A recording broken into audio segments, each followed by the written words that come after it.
മുത്തശ്ശ, എനിക്ക് പ്രധാനപ്പെട്ട ഒരു കാര്യം പറയാനുണ്ട്. എന്ത് കാര്യമാണ് നിനക്കിപ്പോൾ പറയാനുള്ളത്? അച്ഛൻ ഇപ്പോൾ കേൾക്കാൻ നേരമില്ല. സുദേവൻ ശ്രീയും മുത്തശ്ശനുമായുള്ള സംസാരം കഴിവതും കുറക്കാൻ നടക്കുകയാണ്.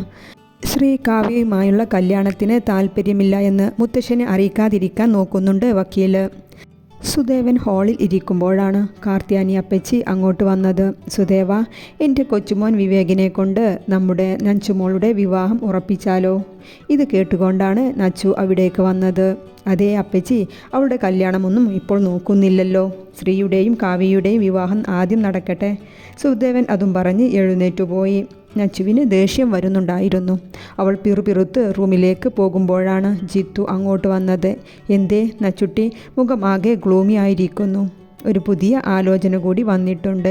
അതിൻ്റെ സന്തോഷത്തിലാ, അതുകൊണ്ടാകും മുഖം ഇങ്ങനെ. നച്ചു സ്വയം പുച്ഛിച്ചുകൊണ്ട് പറഞ്ഞു. പുതിയ ആലോചനയോ? ആരുടെ? മുത്തശ്ശിയുടെ കൊച്ചുമോനൻ്റെ. ആര്? ആ വിവേകിനെ കൊണ്ടോ? ജിത്തു പറഞ്ഞുകൊണ്ട് ഉറക്കെ ചിരിച്ചു. ഇതിൻ്റെ ഒന്നും ആവശ്യമില്ലല്ലോ നച്ചോ. എന്നെ കല്യാണം കഴിക്കാൻ സമ്മതമാണെന്ന് അറിയിച്ചാൽ എല്ലാ പ്രോബ്ലവും തീർന്നതു തന്നെ ജിത്തുവേട്ടൻ പറഞ്ഞുകൊണ്ട് നച്ചു അവളുടെ റൂമിലേക്ക് കയറിപ്പോയി. മാമ, കാവ്യയുടെയും ശ്രീയുടെയും എൻഗേജ്മെൻറ്റിൻ്റെ കൂടെ നച്ചുവിൻ്റെയും ജിത്തുവിൻ്റെയും എൻഗേജ്മെൻറ്റ് നടത്താം. ശ്രീജയും ഹരിയും മുത്തശ്ശനോട് സമ്മതം ചോദിക്കാൻ വന്നതാണ്.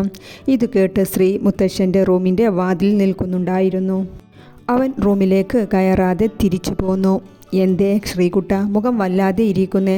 കല്യാണ ചെക്കനാകാനുള്ളതല്ലേ? കാർത്യാനി അപ്പച്ചിയാണ്. അതേ മുത്തശ്ശി, ഈ ശ്രീദേവ് ഇവിടം വിട്ട് എവിടെയും പോകില്ല. ഓ, ആ രാധികയുടെ മോളല്ലേ? അത് താലി കെട്ടിയ അന്നു തന്നെ അവളുടെ സാരിത്തുമ്പിൽ നിന്നെ കെട്ടിയിടും. പിന്നെയാ?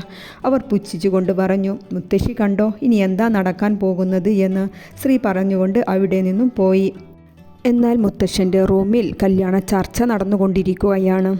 ജിത്തുവിന് നച്ചുവിലും നല്ലൊരു പെൺകുട്ടിയെ കിട്ടില്ല ഇനി. അതെ, നിങ്ങൾ ഒന്ന് പോകുമോ? ഞാനൊന്ന് ആലോചിക്കട്ടെ. മുത്തശ്ശൻ അതും പറഞ്ഞ് കിടക്കാൻ നിന്നതും, ജഗൻ, നമ്മുടെ നച്ചുട്ടിക്ക് ഞാൻ നല്ലൊരു ആലോചന കൊണ്ടുവന്നിട്ടുണ്ട്. ഇത് പറഞ്ഞുകൊണ്ടാണ് കാർത്യാനി അപ്പച്ചിയുടെ വരവ്. മുത്തശ്ശൻ ശ്രീജയെയും ഇവനെയും ഒന്ന് നോക്കി ബെഡിലേക്ക് ചാരിയിരുന്നു. കാർത്യാനി അപ്പച്ചിയുടെ കല്യാണ ആലോചനയെക്കുറിച്ച് കേൾക്കാനായിട്ട്. എൻ്റെ കൃഷ്ണൻ്റെ മോന് വിവേക്. കാർത്യാനി അപ്പച്ചി പറയേണ്ട താമസം. അപ്പച്ചി, അതിൽ ഒന്നും ആവശ്യമില്ല. ഞങ്ങളുടെ കുടുംബത്തിൽ തന്നെ ചെക്കനുണ്ടല്ലോ. പിന്നെ ഞങ്ങളുടെ മോളെ അങ്ങോട്ട് അയക്കുന്നത് ഹരിയാണ് പറഞ്ഞത്. ഏതായാലും എല്ലാവരും പോകൂ, ഞാനൊന്ന് ആലോചിക്കട്ടെ. മുത്തശ്ശൻ അതും പറഞ്ഞ് നേരെ കിടന്നു. നച്ചുട്ടി, ഇത്രയും ദൂരം ഈ കല്യാണത്തിന് പോണോ മോളെ? അമ്മ, അവൾ ആഗ്രഹിച്ചതല്ലേ. 2 മണിക്കൂർ യാത്രയേ ഉള്ളൂ. രാവിലെ 6-ന് ഇറങ്ങിയാൽ മുഹൂർത്തത്തിന് മുൻപ് എത്താൻ പറ്റും അല്ലേ നച്ചോ? ശ്രീ നിഷ്കളങ്കതയോടെ ചോദിച്ചു. ആ ശ്രീയേട്ടാ, 10:30 മുഹൂർത്തം. സദ്യ കഴിച്ച് 2:30 ഇറങ്ങിയാൽ ഇരുട്ടിന് മുൻപ് എത്തും അമ്മ. എനിക്ക് പ്രശ്നമൊന്നുമില്ല. മുത്തശ്ശനോട് ചോദിച്ചോ? അത് അപ്പച്ചി മുത്തശ്ശനോട് ചോദിച്ചിട്ടില്ല. അപ്പച്ചി കൂടെ വാ. നാളെയാണ് നച്ചുവും ശ്രീയും ഔട്ടിങ്ങിന് പോകാൻ പ്ലാൻ ചെയ്തിട്ടുള്ളത്. ഒരുവിധം മുത്തശ്ശനിൽ നിന്നും സമ്മതം വാങ്ങിച്ചു. ഞാനും കൂടെ വരട്ടെ നച്ചു? ഈ നാട്ടിൽ വന്നിട്ട് ഞാനൊരു കല്യാണവും കൂടിയിട്ടില്ല. കാവ്യയാണ്. നച്ചു ദയനീയമായി ശ്രീയെ നോക്കി. അത് കാവ്യ, പുലർച്ചെ ഇവിടെ നിന്നും ഇറങ്ങണം. നിനക്കതിന് ബുദ്ധിമുട്ടാവില്ലേ? ഏയ് ശ്രീയേട്ടാ, എനിക്ക് ബുദ്ധിമുട്ടൊന്നുമില്ല. ശ്രീ ഫോൺ എടുത്ത് വാട്സപ്പ് തുറന്ന് മെസ്സേജ് സെൻഡ് ചെയ്തു. നമുക്ക് ഈ യാത്ര ക്യാൻസൽ ചെയ്യാം. ഈ മാരണത്തെ കൂടെ കൂട്ടി ഇല്ലാത്ത കല്യാണത്തിന് എവിടെ പോകും? നച്ചുവിൻ്റെ ഫോണിൽ മെസ്സേജ് സൗണ്ട് വന്നതും നച്ചു അത് ഓപ്പൺ ചെയ്തു വായിച്ചു. രാവിലെ എന്തെങ്കിലും മുടക്കം പറയാം. അവളും റിപ്ലൈ അയച്ചു. എന്നാൽ കാവ്യ പോരൂ, നാളെ രാവിലെ പുലർച്ചെ 4-ന് ഞാൻ വിളിക്കാം, നച്ചു പറഞ്ഞു. ആ, പിന്നെ 2 പ്രാവശ്യം മാത്രം വിളിക്കും. പിന്നെ എഴുന്നേറ്റില്ലെങ്കിൽ ഞങ്ങൾ അങ്ങ് പോകും. ശ്രീ യാത്ര മുടങ്ങിയതിൻ്റെ ദേഷ്യം കാവ്യയോട് തീർത്ത് അവിടെ നിന്നും പോയി. അല്ല നച്ചോ, നിൻ്റെ ഫ്രണ്ടിൻ്റെ കല്യാണത്തിന് ഇവനെന്തിനാ ഇത്ര ഉത്കണ്ഠ? കാവ്യ ശ്രീയുടെ പോക്കും നോക്കി ചോദിച്ചു. പുലർച്ചെ 4-ന് നച്ചു കാവ്യയെ വിളിച്ചു തുടങ്ങി. 5 ആള് ആന കുത്തിയാൽ പോലും ഉണരില്ല എന്ന മട്ടിലാണ്. നച്ചു വേഗം ശ്രീയുടെ റൂമിലേക്ക് ഓടി. ശ്രീയേട്ടാ, എഴുന്നേൽക്ക്, വാ പോകാം. കാവ്യ ഇതുവരെ വിളിച്ചിട്ട് എഴുന്നേൽക്കുന്നില്ല. എന്നാൽ നീ പെട്ടെന്ന് റെഡിയാകൂ, ഞാൻ വേഗം റെഡിയാവാം. ഇരുവരും എടിപിടി എന്ന് റെഡിയായി. 5:30 തന്നെ വീട്ടിൽ നിന്നും ഇറങ്ങി. ശ്രീയേട്ടാ, എനിക്കെന്തോ പേടി തോന്നുന്നു. എന്തേ, എൻ്റെ കൂടെ വരാൻ പേടിയും തോന്നി തുടങ്ങിയോ നച്ചോ? ശ്രീ ഗൗരവം നടിച്ചുകൊണ്ട് ചോദിച്ചു. ഓ, അതൊന്നുമല്ല, വീട്ടിൽ കള്ളം പറഞ്ഞ് ഇറങ്ങിയിട്ടാ, നച്ചോ മുഖം വീർപ്പിച്ചുകൊണ്ട് പറഞ്ഞു. എൻ്റെ നച്ചോ, ഇങ്ങനെയാണ് പ്രേമിക്കുന്നവർ. ഇങ്ങനെ ഒളിച്ചും മറഞ്ഞും പ്രേമിക്കുമ്പോഴാ അതിൻ്റെ ഒരു ത്രില്ല് കിട്ടോ. ഓ, ഒരുപാട് പ്രേമിച്ച് എക്സ്പീരിയൻസ് ഉണ്ടല്ലോ, നച്ചോ പുച്ഛിച്ചുകൊണ്ട് പറഞ്ഞു. നിനക്ക് പരിചയമില്ല നച്ചോ, ഒളിഞ്ഞും പതുങ്ങിയും പ്രണയിച്ചിട്ട്.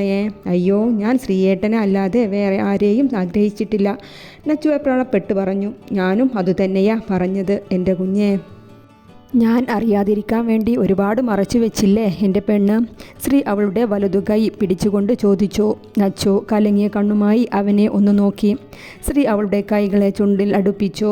ഇനി ഞാൻ ആർക്കും വിട്ടുകൊടുക്കില്ല, എൻ്റെ ജീവനാണ് എൻ്റെ നച്ചോട്ടി. അവർ പോയത് കുന്നും മലകളും നിറഞ്ഞ പ്രകൃതി രമണീയമായ ഒരു റിസോർട്ടിലേക്കാണ്. നച്ചു അവിടെ എത്തിയപ്പോഴേക്കും നന്നായി ഒന്ന് ഉറങ്ങിയിരുന്നു. ശ്രീ അവളെ തട്ടി ഉണർത്തി. എത്തിയോ? അവൾ ചുറ്റും നോക്കി. ആ, എത്തി. വാ, നല്ല തണുപ്പുണ്ട് നച്ചു. ആ കാവ്യയുടെ ഇടയിലുള്ള വരവാ, അല്ലെങ്കിൽ തണുപ്പിലുള്ളതും എല്ലാം പാക്ക് ചെയ്യാമായിരുന്നു. ഇത് രാവിലെ പെട്ടെന്ന് എഴുന്നേറ്റ് ഓടിയതല്ലേ? അത് സാരമില്ല ശ്രീയേട്ടാ, ഞാൻ ഷോൾ കൊണ്ട് പുതച്ചോണ്ട്. നല്ല അടിപൊളി റൂമായിരുന്നു. നച്ചു ഫ്രഷാകാൻ ബാത്റൂമിൽ കയറി. ശ്രീ അവൾക്ക് വേണ്ടി കരുതിയ ഡ്രസ്സ് ബെഡിൽ വെച്ചു. ബാത്റൂം ഡോറിൽ മുട്ടി. നച്ചോ, ഈ ഡ്രസ്സ് ഇട്ട്. നച്ചോ ഡോർ അല്പം തുറന്ന് പുറത്തേക്ക് കൈ നീട്ടി. 3/4 ലെങ്ത് വരുന്ന സ്കേർട്ടും ചെറിയ സ്ലീവുള്ള ക്രോപ്പ് ടോപ്പും ആയിരുന്നു അത്. ശ്രീയേട്ടാ, ഈ ഡ്രസ്സ് വേണ്ട കേട്ടോ, എനിക്ക് നാണം വരുവാ. വാ നച്ചോ, ഏട്ടൻ ഇഷ്ടപ്പെട്ട് വാങ്ങിയതല്ലേ, ശ്രീ പുറത്തുനിന്ന് വിളിച്ചു പറഞ്ഞു. അവൻ നൽകിയ ഡ്രസ്സ് ധരിച്ച് പുറത്തേക്ക് ഇറങ്ങിയ നച്ചുവിനെ ശ്രീ കണ്ണെടുക്കാതെ നോക്കി നിന്നു. എപ്പോഴും ചുരിദാറും ധാവണിയും ധരിച്ചിരുന്ന നച്ചു മോഡേൺ ഡ്രസ്സിൽ വളരെ സുന്ദരിയായിരുന്നു. ഏട്ടൻ്റെ നച്ചൂട്ടി ഇവിടെ ഇരിക്ക്, ഏട്ടൻ വേഗം ഫ്രഷായി വരാം. ശ്രീ ബാത്റൂമിലേക്ക് കയറി. നച്ചു റൂമിലെ നീളം കണ്ണാടിയിൽ അടിമുടി നോക്കി നിൽക്കുകയാണ്. ശ്രീ അടുത്ത് വന്നതും ആൾ അറിഞ്ഞിട്ടില്ല. ശ്രീ അവളുടെ ബാക്കിൽ വന്ന് അരയിലൂടെ കൈയിട്ട് അവനോട് ചേർത്ത് നിർത്തി. അവൻ്റെ താടി അവളുടെ ചുമലിൽ വെച്ച് അല്പം കുനിഞ്ഞ് കണ്ണാടിയിലൂടെ അവളെ നോക്കി നിന്നു. നച്ചുവിന് അവൻ്റെ നോട്ടം താങ്ങാൻ ആവുന്നില്ല. അവളുടെ കണ്ണുകൾ പല ദിശയിലേക്ക് നോട്ടം പായിക്കുന്നുണ്ട്. എന്തിനാ ഇത്ര നാണം? നമുക്കിവിടെ കല്യാണം കഴിഞ്ഞിട്ട് വരണം, ശ്രീ വല്ലാത്ത ഭാവത്തോടെ അവളെ നോക്കിക്കൊണ്ട് പറഞ്ഞു. അതെന്തിനാ ശ്രീയേട്ടാ, ഒരു പ്രാവശ്യം വന്നില്ലേ, ഇനി വേറെ സ്ഥലത്തേക്ക് പോകാം. നച്ചു വലിയ കാര്യത്തിൽ പറയുകയാണ്. അതോ എൻ്റെ നച്ചൂട്ടി? അല്ലെങ്കിൽ വേണ്ട, എൻ്റെ കുട്ടി കുഞ്ഞാണ്, കല്യാണം കഴിഞ്ഞിട്ട് ഏട്ടനെല്ലാം പറഞ്ഞു തരാം. അവൻ അവളുടെ എടുത്തുയർത്തി റൂമിന് പുറത്തേക്ക് നടന്നു. അയ്യേ ശ്രീയേട്ടാ, എന്താ ഇത്, ആളുകളെല്ലാം നോക്കുന്നു, നച്ചു ഇറങ്ങാൻ നോക്കിക്കൊണ്ട് പറഞ്ഞു. ശ്രീ അവളെ താഴെ ഇറക്കി. എൻ്റെ നച്ചു, ഇവിടെ നമ്മളെ അറിയുന്ന ആരും ഉണ്ടാവില്ല, അതിനു വേണ്ടിയല്ലേ ഇത്രയും ദൂരം വന്നത് തന്നെ. എനിക്കാരുടെ ശല്യവും ഇല്ലാതെ ഇന്ന് മുഴുവൻ എൻ്റെ പെണ്ണിനെ സ്നേഹിക്കണം, അവളെ ചേർത്ത് പിടിച്ചുകൊണ്ട് പറഞ്ഞു. പല സമയങ്ങളിലും ശ്രീയുടെ കൺട്രോൾ പോകുന്നത് പോലെ ആയിരുന്നു. പിന്നെ അവൻ ഒരുവിധം പിടിച്ചു നിന്നു. എന്നാൽ ഇടയ്ക്കിടയ്ക്ക് അവൾക്ക് കവിളിലും ചെവിയിലുമെല്ലാം ചുംബനം നൽകിയിരുന്നു. നച്ചുവും അത് ആസ്വദിച്ചു. വൈകുന്നേരം അവർ മനസ്സില്ലാ മനസ്സോടെ തിരിച്ചു പോകാൻ നിൽക്കുകയാണ്. നച്ചൂട്ടി, നമുക്ക് ഹണിമൂൺ ഇവിടെ വരണം, ഒരാഴ്ച നിൽക്കണം. അവസാനം ശ്രീ സമാധാനം കണ്ടെത്തി. റൂമിലെത്തി ഇരുവരും ഫ്രഷായി. വീട്ടിൽ നിന്ന് വരുമ്പോൾ ഡ്രസ്സ് തന്നെ ധരിച്ചു ഇരുവരും. ഇറങ്ങാൻ നിൽക്കുമ്പോഴാണ് ശ്രീ നച്ചുവിനെ വലിച്ച് നെഞ്ചിലേക്കിട്ടു. ഇറുകെ പുണർന്നു. കുറച്ച് സമയം അങ്ങനെ നിന്നു. ശ്രീയുടെ കയ്യ് ഒന്നയഞ്ഞതും നച്ചു അകന്നു മാറി. ശ്രീയുടെ മുഖത്തേക്ക് തന്നെ നോക്കി നിന്നു. പിന്നെ അവളുടെ കാൽ ഉയർത്തി പെരുവിരലിൽ നിന്നു. അവൻ്റെ ചുണ്ടിലേക്ക് അവളുടെ ചുണ്ടിനെ അടുപ്പിച്ച് അമർത്തി ചുംബിച്ചു. നച്ചു അവളുടെ വായ തുറന്ന് അവൻ്റെ താഴെ ചുണ്ടിനെ നന്നായൊന്ന് ഊമ്പിവിട്ടു. ശ്രീ ഒന്ന് ഞെട്ടിയെങ്കിലും പിന്നെ അവർ ഇരുവരും മത്സരിക്കുകയായിരുന്നു. ശ്വാസം വിലങ്ങനെ ആയതും ഇരുവരും ചുണ്ടുകളെ ഫ്രീ ആക്കി. ശ്രീ ഒരു കള്ളച്ചിരിയോടെ അവളെ നോക്കി. വേണ്ടാട്ടോ, എന്നെ കളിയാക്കല്ലേ, നച്ചു ചുണ്ടു കൂർപ്പിച്ചുകൊണ്ട് പറഞ്ഞു. മുഖം തിരിച്ചു. അതെ, ഏട്ടന് കളിയാക്കിയതല്ലല്ലോ, എൻ്റെ നച്ചുട്ടി ഏട്ടനെ പോലെ റൊമാൻറ്റിക്കാണല്ലോ എന്ന സന്തോഷം കൊണ്ട് ചിരിച്ചതല്ലേ. അവളുടെ താഴെ ചുണ്ടിനെ വലിച്ചു. അതിലൊരു ചെറിയതായൊരു കടിയും കൊടുത്ത് ശ്രീ പറഞ്ഞു. കുറച്ച് സമയമാണെങ്കിലും ഇരുവരും നന്നായി എൻജോയ് ചെയ്തു ഈ യാത്ര. ഇനി ഒരിക്കലും അകലാൻ പറ്റാത്ത വിധം രണ്ടുപേരും ഒന്നുകൂടി അടുത്തു. വീട്ടിലെത്തിയപ്പോൾ രാത്രി 9 കഴിഞ്ഞിരുന്നു. ആരുടെയും ചോദ്യം ചെയ്യലും ഒന്നുമില്ലാതെ അവർ സമാധാനത്തിൽ വീട്ടിലേക്ക് കയറി. കാവ്യ മുഖം വീർപ്പിച്ചു. എങ്കിലും കാര്യം പറഞ്ഞപ്പോൾ ആള് കൂളായി. രാവിലെ മുത്തശ്ശൻ്റെ റൂമിലേക്ക് വന്നതാണ് നച്ചു. മോളെ, യാത്ര എങ്ങനെ ഉണ്ടായിരുന്നു? കുഴപ്പമില്ലായിരുന്നു മുത്തശ്ശ, അവൾ മുത്തശ്ശൻ്റെ അടുത്ത് ഇരുന്നു കൊണ്ട് പറഞ്ഞു. മോളെ, ഞങ്ങൾ കാവ്യയുടെയും ശ്രീയുടെയും നിശ്ചയത്തിൻ്റെ കൂടെ നിൻ്റെയും ജിത്തുവിൻ്റെയും നിശ്ചയം നടത്താമെന്ന് വെച്ചു.